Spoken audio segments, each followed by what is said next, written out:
Now, welcome to our new episode from our podcast, where we discuss and analyze modern problems and daily issues that affect our communities.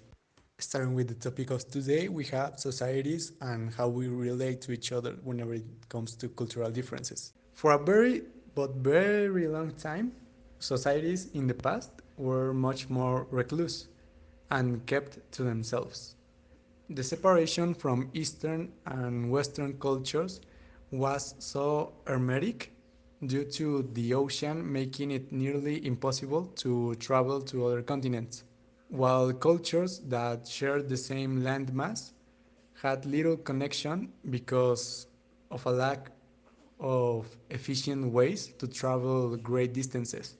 Then, as time went on, cultures developed better ways to travel from point A to point B, primarily, for example, roads and boat travel. Not necessarily continent to continent travel, but definitely within the same continent travel. For example, you could go in America from South America to North America easily, but not from America to Europe, not yet. These were primarily developed for exchange in mercantile goods, but as a side effect, it also generated a lot of cultural exchange, which was promoted by traveling merchants looking to establish commerce and new businesses in other parts of the continent. This cultural exchange occurred over goods that had the added value of coming from another part of the world and of having an insight into another culture. And over time, this cultural exchange influenced the people and made it so that through overlap, they could see the similarities in myths and legends. And in the end, it ended up making it easier for people to accept and to understand other people because they could relate to the myths and legends whenever they had similarities. Then some time went by, and thanks to the Industrial Revolution and numerous expeditions, the world started to be more and more connected. And in the early stages, communication happened through letters, but then through Morse code. And now, the newest and latest form of socializing and communicating with each other takes the form of social media and specifically messenger applications that allow us to connect with people from across the world within seconds. These virtual spaces are the most dense when it comes to cultural diversity, as they admit people from every background of culture so long as they have an internet access. And now relationships, well, specifically friendships, require more maintenance, specifically due to the pandemic of COVID, because there has been a reduced amount of face-to-face contact, but nowadays we have practically unlimited communication through our cell phones. So people take a lot of interest and importance in the way you reach to them through social media. It is extremely difficult to approach people from other cultural backgrounds due to the initial lack of understanding in the ways other cultures approach new people, especially foreigners, and how they maintain friendships and relations.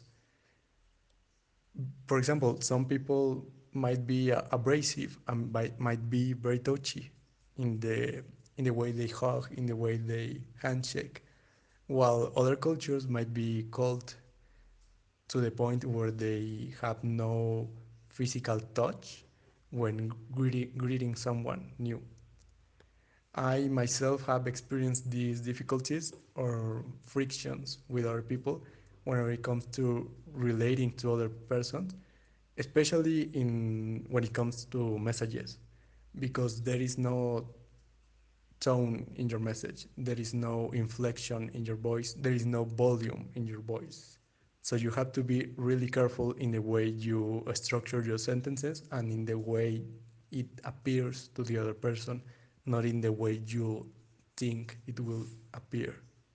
While on the behalf of the receiver, you have to do mental gymnastics in what the person is writing, in what tone the person is communicating. Lack of understanding in these situations and lack of empathy towards the culture of another person creates unnecessary friction between you and the other person. And when not taken with empathy, it leads to you having trouble in the space where you have to be with that person, like your workplace, like school. And that's at the best scenario where you just have a problem with that person alone. And in the worst of situations, it develops into borderline xenophobia towards the culture of that person, where you associate the trouble you're having with that person to the overall culture of that person. It is the job of every member of the community to make people feel included and understood for their culture, and to never make others feel like they have to disregard their own cultural background and cultural identity in order to better fit in to the community they are starting to take a place in. When it comes to being in the presence of a situation where you experience, or more specifically, you watch another person being excluded from the community or being seen as a bad person or for being different, you have to take positive action and to take steps in order to make them feel included. And to encourage cultural diversity is to make a better community and to make better public spaces.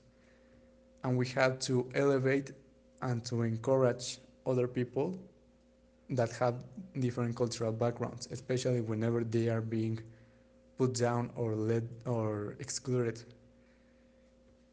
It is better for us to take interest in an open conversation about the differences and similarities of other cultures, especially whenever you have other cultures within your community.